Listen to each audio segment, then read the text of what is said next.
오늘 성경 본문은 고린도후서 5장 8절, 9절, 14절, 15절 말씀입니다.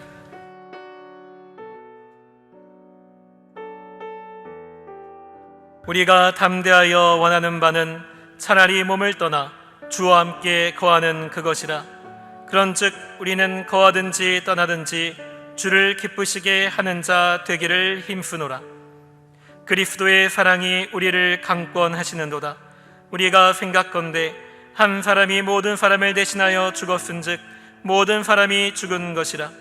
저가 모든 사람을 대신하여 죽으심은 산 자들로 하여금 다시는 저희 자신을 위하여 살지 않고 오직 저희를 대신하여 죽었다가 다시 사신 자를 위하여 살게 하려 함이니라.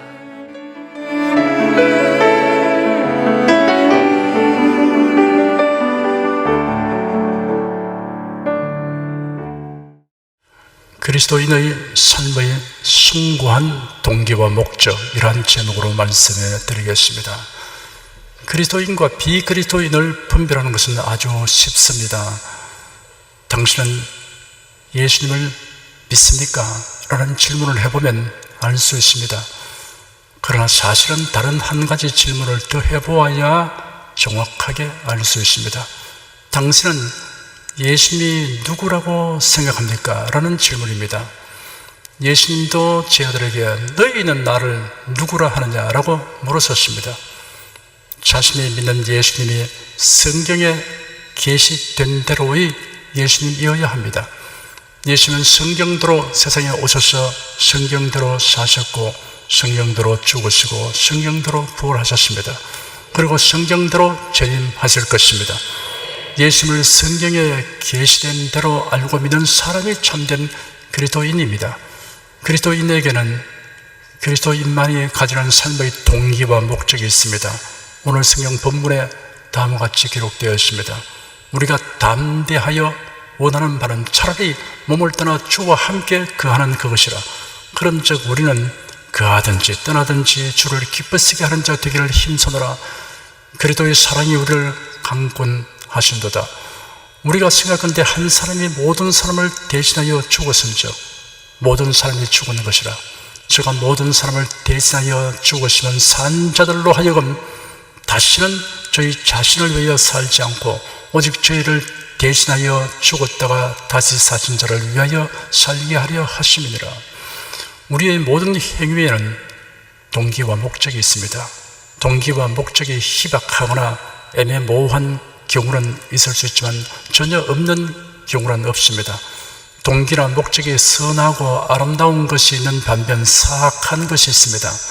단순한 것이 있는가 하면 복잡한 것이 있습니다. 사사로운 것이 있는가 하면 공적인 것이 있습니다. 인간 사회는 자신이나 타인, 개인이나 조직체의 행위에 대하여 그 동기와 목적을 두고 논쟁하거나 이합집산하는 경우가 허다합니다.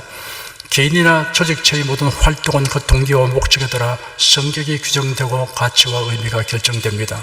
이제부터 본문에 명시된 그리스도인이면 누구나 가지는 삶의 숭고한 동기와 목적을 살펴보겠습니다. 첫째는 그리스도의 강권하시는 사랑이 그리스도인의 삶에 있어서 숭고한 동기입니다. 사도 바울은 말하기를 그리스도의 사랑이 우리를 강권하시는도다 하였습니다. 그리스도의 사랑을 말하려면 우리 입이 얼마나 둔하며 표현력이 부족한가를 탄식하게 됩니다.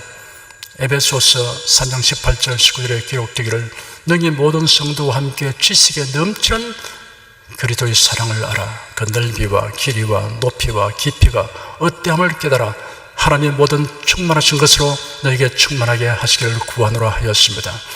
그리스도의 사랑을 가리켜 지식에 넘치는 사랑이라고 하였습니다. 그리스도의 사랑은 인간의 지식으로는 도저히 알 수 없는 신비롭고 놀라운 사랑이며 우리의 이해가 미치지 못하는 초월적 사랑입니다. 초대교회 당시 교회에 침투했던 이단으로 영지주의가 있었습니다. 영지주의자들은 지식으로 하나님에 대한 모든 것을 알 수 있다고 주장했습니다. 그들의 주장은 과장된 것이고 무지로 말미암은 것입니다. 하나님께서 죄 범한 인간을 위해 독생자를 세상에 보내셨어. 가장 끔찍한 저주의 상징했던 십자가에 못 박히는 형벌을 받도록 하신 것은 인간의 이해와 지식을 초월하는 것입니다. 또한 성자 하나님이 인간의 추악한 죄를 담당하여 속하기 위하여 사람의 몸을 입고 세상에 오셔서 인생들에게 온갖 멸시천대를 당하시고 십자가에 못 박혀 피 흘려 죽으신 것은 인간의 이해와 지식을 초월하는 것입니다. 예수 그리스도의 사랑에 대하여 인간의 지식으로 이해하려는 사람은 한계의 벽에 부딪히게 됩니다. 그러나 그 반작용으로 복음을 무시하거나 핍박합니다. 우상을 숭배하거나 선한 행실로 구원받는다는 가르침은 이해하기 쉽기 때문에 그 길을 택하는 자들이 많이 있습니다. 그러므로 하나님의 택하심과 성령님의 도우심 없이는 예수 그리스도의 사랑을 깨닫지 못합니다. 그리스도의 사랑의 그 넓이와 길이와 높이와 깊이가 어떠함을 깨달아 하나님의 모든 충만하신 것으로 너에게 충만하게 하시기를 구하노라 하였습니다. 예수 그리스도께서 못 박히신 십자가는 넓이, 길이, 높이, 깊이를 가리키고 있습니다. 그리스도의 사랑의 넓이는 모든 사람에게 미치도록 넉넉합니다. 사도 요한은 계시록에 일찍 죽임을 당하사 각 족속과 방언과 백성과 나라 가운데서 사람들을 피로 사셔 함께 들이시고 저희로 우리 하나님 앞에서 나라와 제사장을 삼으셨으니 저희가 땅에서 왕노릇 하리로다. 이 일 후에 내가 보니 각 나라와 족속과 백성과 방언에서 아무로도 능히 셀 수 없는 큰 무리가 흰옷을 입고 손에 종려가지를 들고 보좌 앞과 어린 양 앞에 서서 구원하심이 보좌에 앉으신 우리 하나님과 어린 양에게 있도다 라고 큰 소리로 외치는 장면이 기록되었습니다. 그리스도의 사랑의 길이는 시간의 제한을 넘어 영원합니다. 그리스도의 사랑의 높이는 죄인을 천국에 이르도록 할 만큼 높습니다. 에베소 2장에 보면 긍휼에 풍성하신 하나님이 우리를 사랑하신 그 큰 사랑을 인하여 허물로 죽은 우리를 그리스도와 함께 살리셨고 또 함께 일으키사 그리스도 예수 안에서 함께 하늘에 앉으시니 하였습니다. 그리스도의 사랑의 깊이는 죄인을 구원하시려고 죽으시고 음부에 내려가시기까지 한 만큼 깊습니다. 그리스도의 사랑은 풍성한 사랑입니다. 그리스도의 사랑은 그 누구도 그 무엇도 끊을 수 없는 사랑입니다. 그리스도의 사랑은 차별 없는 사랑입니다. 그리스도의 사랑은 영원한 사랑입니다. 사도 바울은 그리스도의 사랑이 우리를 강권한다고 하였습니다. 강권한다는 용어만으로 원문의 뜻을 나타내기는 충분치 못합니다. 강요하다, 억제하다, 사로잡다, 지배하다, 압도하다, 거역하기 어려운 힘을 가지다는 뜻이 있습니다. 마치 흐르는 강에서 수영하는 사람이 세찬 물길이 뒤에서 압박을 감으로 아래로 떠밀려 가는 것과 같습니다. 혹은 이곳저곳에 퍼져서 흐르는 물을 뚝을 쌓아서 한 통로로만 흐르도록 하여 강제된 물줄기가 한 방향으로 힘차게 흘러가는 것과 같습니다. 사도 바울의 모든 활동의 동기는 이같이 강권하는 그리스도의 사랑이었습니다. 그런 말이를 내가 예루살렘으로부터 두루 향하여 일루리곤까지 그리스도의 복음을 편만하게 전하노라 하였습니다. 이처럼 광범위하게 다니며 복음을 전하는 과정에서 그가 겪은 고난이 극심하였음을 다음과 같이 기억했습니다.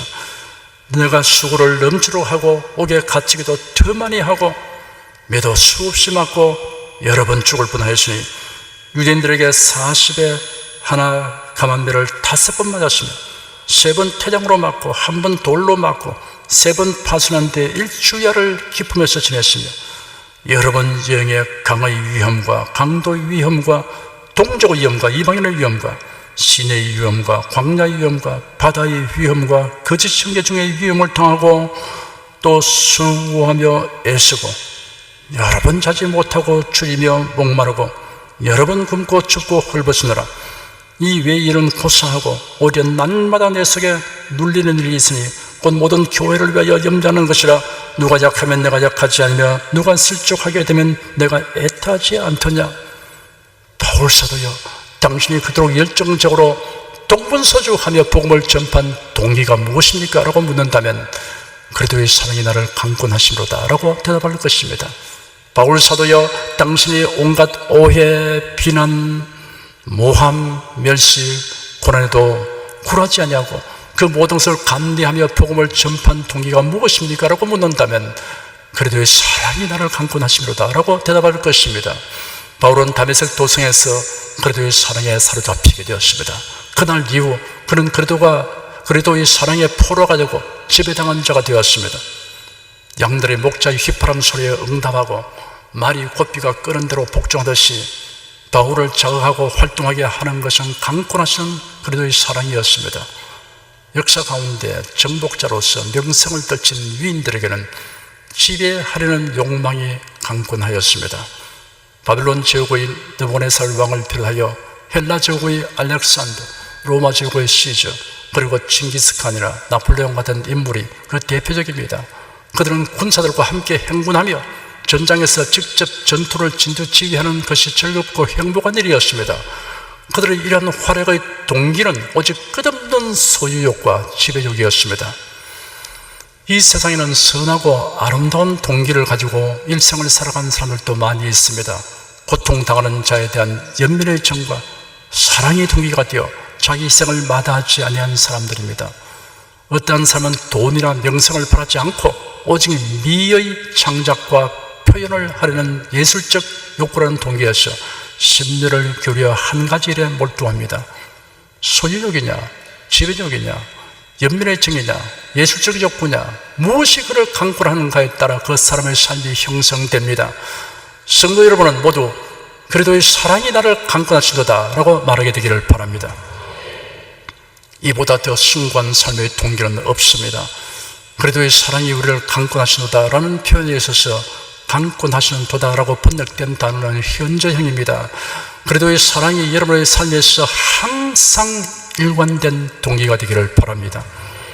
둘째는 우리를 대신하여 죽었다가 다시 사신 그리스도를 위하여 사는 것이 그리스도인의 삶에 있어서 숭고한 목적입니다.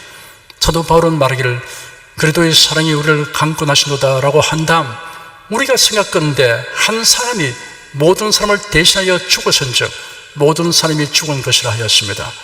성경이 말하는 죽음은 세 가지로 분류됩니다. 첫째, 육체의 죽음이 있습니다. 육체와 영혼이 분리되는 현상입니다. 초대교회 스데반 집사가 유대인들의 박해를 받아 돌에 맞아 죽어갈 때 외치기를 주 예수여 내 영혼을 받으시옵소서라고 외쳤습니다. 그런 죽음이란 영혼이 육체를 떠나는 것임을 알고 이같이 말하는 것입니다. 고린도후서 5장 1절에 만일 땅에 있는 우리의 장막집이 무너지면 하나님께서 지으신 집 곧 손으로 지은 것이 아니요 하늘에 있는 영원한 집이 우리에게 있는 줄 아나니 하였습니다. 땅에 있는 우리의 장막집이란 육신을 의미합니다. 하늘에 있는 영원한 집이란 신령한 몸 또는 부활한 몸을 의미합니다. 육체의 죽음은 아담의 범죄로 말미암은 것이며 그리스도의 재림하시기 전까지는 모든 사람이 겪게 되는 필연적 과정입니다. 둘째, 영의 죽음이 있습니다. 육체의 죽음이 육체와 영혼의 분리듯이 영의 죽음은 인간과 하나님과의 분리입니다. 하나님께서 아담에게 선악과를 먹는 날에는 정령 죽으리라고 말씀하셨는데 이런 하나님과의 관계가 단절되는 영의 죽음까지 의미하는 것입니다. 셋째, 둘째 사망이 있습니다. 그리스도의 재림 후에 죄인들이 최후 심판을 받아 영원한 고통을 겪게 되는 불못에 던지는 것을 의미합니다. 한 사람이 모든 사람을 대신하여 죽으시다는 말씀은 모든 사람의 죄를 대속하기 위한 예수 그리스도의 죽음을 말합니다. 그리고 모든 사람이 죽은 것이라는 말씀은 그리스도를 믿는 자가 그리스도와 연합된 것을 의미합니다. 성경에는 아담으로 말미암는 죄와 예수 그리스도로 말미암는 의에 대하여 대표와 연합의 원리를 적용하여 말씀하고 있습니다. 로마서 5장 12절에 이러므로 한 사람으로 말미암아 죄가 세상에 들어오고 죄로 말미암아 사망이 왔나니 이와 같이 모든 사람이 죄를 지었으므로 사망이 모든 사람에게 이르느니라 라고 기록되었습니다. 모든 사람이 죄인된 연륜을 밝히고 있습니다. 아담은 인류의 대표자입니다. 아담의 범죄는 온 인류에게 영향을 미치게 되었습니다. 죄책과 죄를 범하는 성량까지입니다. 아담의 후손들이 모두 죄인이 되었고 사망이 그들 위해 왕노릇하게 되었습니다. 이러한 사실은 또 다른 인류의 대표자가 오실 것과 그로 인하여 주어질 구원에 대한 모형이 됩니다. 로마서 5장 14절에 기록되기를 그러나 아담으로부터 모세까지 아담의 범죄와 같은 죄를 짓지 아니한 자들 위에도 사망이 왕노릇하였나니 아담은 오실 자의 표상이라 하였습니다. 로마서 5장 18절 19절에는 그런즉 한 범죄로 많은 사람이 정죄에 이른 것 같이 의의 한 행동으로 말미암아 많은 사람이 의롭다 소리를 받아 생명에 이르렀느니라. 한 사람의 순종치함으로 많은 사람이 죄인 된 것 같이 한 사람의 순종하심으로 많은 사람이 의인이 되리라 라고 기록되었습니다. 예수 그리스도께서 오셔서 구속사역을 완수하신 까닭에 그를 믿는 자들은 그리스도에게 연합하게 되었고 그리스도로 말미암아 의인이 되고 영생을 얻게 되었습니다. 아담에게 연합되는 것은 선택의 여지가 없습니다. 혈통에 의한 것입니다. 그러나 그리스도에게 연합하는 것은 자발적인 믿음에 의한 선택으로 결정됩니다. 그리스도의 대속의 죽음과 죽음에서의 부활은 이를 믿는 자에게 영생을 얻게 할 뿐 아니라 이제는 새로운 목적을 가지고 살게 합니다. 제가 모든 사람을 대신하여 죽으시면 산 자들로 하여금 다시는 저희 자신을 위하여 살지 않고 오직 저희를 대신하여 죽었다가 다시 사신 자를 위하여 살게 하려 함이라 하였습니다. 그리스도를 위하여 산다는 것은 그리스도를 기쁘시게 하려고 범사를 행하는 것을 의미합니다. 바울 사도는 말하기를 우리가 담대하여 원하는 바는 차라리 몸을 떠나 주와 함께 거하는 그것이라. 그런즉 우리는 거하든지 떠나든지 주를 기쁘시게 하는 자 되기를 힘쓰노라 하였습니다. 사람은 대체로 죽음을 혐오하고 두려워합니다. 성경 히브리서 2장 15절에는 인생을 가리켜 일생 동안 죽음이 두려워서 평생 매여있는 종들이라고 하였습니다. 하지만 죽음을 두려워하지 않는 두 부류의 사람들이 있습니다. 그 한 부류는 죽음 다음에 어떤 상황에 처하게 될 것을 모르는 사람들입니다. 그래야 어떤 이는 살기가 고달프고 힘든다고 스스로 목숨을 끊습니다. 다른 한 부류는 영생과 천국과 부활에 대한 지식과 믿음을 가진 사람들입니다. 그래야 죽음을 불신자처럼 두려워하지는 않습니다. 죽음이란 존재의 멸절이 아닙니다. 혹은 환생하기 위한 대기 상태에 들어가는 것도 아닙니다. 그리스도인은 군인이 야전에서 사용하는 야전용 텐트나 야영하는 자들이 천막에서의 생활을 끝내고 가정에 있는 아내간 집으로 돌아가는 것 같이 하나님 아버지 집으로 돌아가는 것입니다. 성경에는 우리의 육신을 장막집으로 또는 옷으로 비유하고 있습니다. 언젠가는 장막은 무너지고 옷은 벗을 때가 옵니다. 사람은 썩어질 그 모습의 사람과 그 안에 있는 속 사람이 있습니다. 그리스도인이 알고 있는 죽음이란 육신의 장막집을 떠나서 속 사람이 우리 주 예수 그리스도께서 예비하신 하늘에 있는 집으로 거처를 옮기는 것입니다. 육신의 장막집은 거듭난 영혼이 거하기에는 그리 적합하지 못합니다. 쉽게 낡아지는 장막입니다. 수선비도 많이 먹힙니다. 세월이 갈수록 수선하기가 더 곤란해집니다. 불멸의 영혼이 사용하기는 너무나 연약하고 부족합니다. 영혼은 신령한 것을 갈망하는데 육신이 방해합니다. 영혼은 조회를 힘쓰려고 하는데 육신이 연장하고 감당하지 못합니다. 거듭난 영혼이 육신의 영령이 거하는 것은 바람직하지 않습니다. 그러므로 그리스도인은 이 생에서 자신에게 주어진 사명이 끝나면 죽음에 이르게 되는 것을 기쁘게 바라드립니다. 그리고 주님이 재림하실 때 자신의 몸이 부활될 것을 소망합니다. 다시는 병들지 않고 정예가 없으며 썩지 않고 더럽지 않고 쇠하지 않고 죽지 않는 몸, 강한 몸이 될 것을 믿습니다.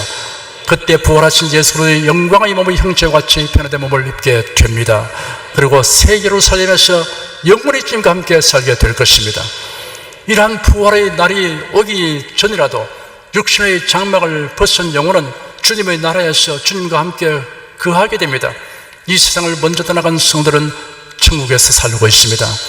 이와 같은 죽음에 대한 이해와 믿음은 차라리 몸을 떠나 주님과 함께 거하려고 하는 소원을 가지게 하므로 사도 바울은 피력하기를 우리가 담대하여 원하는 바는 차라리 몸을 떠나 주와 함께 가는 그것이라 하였습니다. 그러나 곧 이어서 말하기를 그런즉 우리는 거하든지 떠나든지 주를 기쁘시게 하는 자 되기를 힘쓰노라 하였습니다. 우리가 담대하여 원하는 바는 차라리 몸을 떠나 주와 함께 가는 그것이라 라고 말할 수 있게 되면 역설적으로 이 생에 오래 머물면서 주님께서 원하시고 기뻐하시는 일을 하기를 원합니다.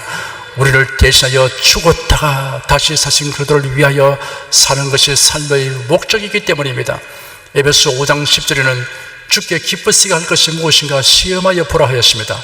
시험해 보라는 말은 살펴보라, 분별해 보라, 가려내 보라는 뜻입니다. 우리가 어떻게 살아가는 것이 주를 기쁘시게 하는 것인가를 몇 가지만 말씀해 드리겠습니다. 하나님께 범사에 감사하는 마음으로 즐겁게 살아가는 것이 주를 기쁘시게 합니다. 어떤 목사님이 한여름에 석공들이 공사장에서 돌을 다듬고 있는 현장을 둘러보게 되었습니다. 목사님은 한 분에게 다가가 말을 건넸습니다. 수고하십니다.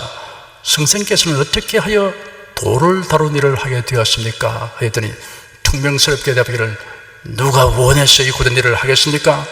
죽지 못해 하는 일이지요. 마치 시비라도 걸고 났을 것 같아서 목사님은 얼른 그 자리를 떠났습니다.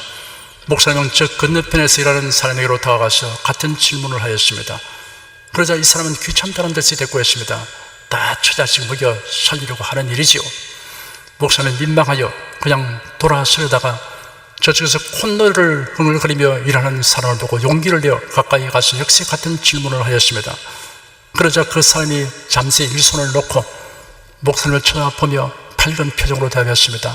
하나님께서 재능과 건강을 주셔서 이 일을 하고 있습니다. 아무렇게나 생긴 돌을 이렇게 다듬어서 유용하고 의미 있게 할 수 있으니 재미있고 즐거운 일이랍니다. 우리가 하는 일을 즐기며 행하고 하나님이 주신 삶 그 자체를 감사하고 즐겁게 살아가는 것이 우리에게 이 땅에서 살게 해주신 주님을 영화롭게 하는 일이며 주님을 기쁘시게 하는 것입니다. 하나님의 성품에 합당하게 행하는 것이 또한 주를 기쁘시게 합니다. 하나님은 자신의 이름과 아울러 속성을 계시하여 주셨습니다. 하나님의 명칭은 그의 존재를 나타내고 있으며 속성은 그의 인격의 여러 가지 면을 나타내고 있습니다. 속성이란 어떤 사물 속에 항상 존재하는 근본적인 성질을 의미합니다. 하나님의 속성 가운데 피적으로는 결코 소유할 수 없는 속성이 있습니다. 전지전능하시고 무소부재하시며 무한하신 속성 같은 것을 말합니다. 그러나 인간이 하나님과 관련하여 가질 수 있는 성품이 있습니다. 착함, 의로움, 진실함 같은 것입니다. 에베소 5장에는 너희가 전에는 어두움이더니 이제는 주 안에서 빛이라, 빛의 자녀들처럼 행하라. 빛의 열매는 모든 착함과 의로움과 진실함에 있느니라. 주께 기쁘시게 할 것이 무엇인가 시험하여 보라 하였습니다. 착하게 살아야 합니다.